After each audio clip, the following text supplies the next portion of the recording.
জিহ্বা দিলাম আমি তোমাকে, এই জিহ্বার ভিতরে 3000 আস্বাদন স্তর আছে। বিজ্ঞানীরা বলেছেন একটা জিহ্বার মধ্যে 3000 আস্বাদন স্তর আছে।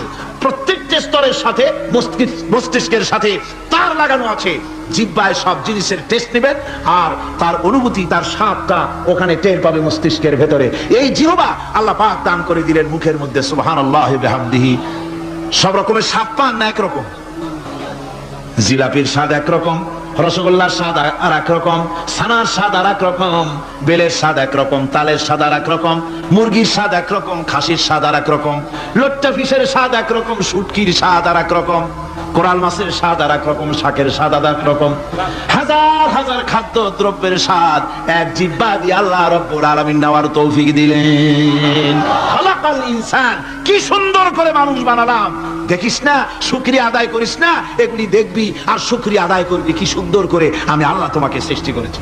শুধু তাই নয়, আল্লাহ পাক বলেন ইয়া আইয়ুহাল ইনসানু মা গাররাকা বিরাব্বিকাল কারীম। ও মানুষ, কোন জিনিস তোমাকে ধোঁকায় ফেলে দিল?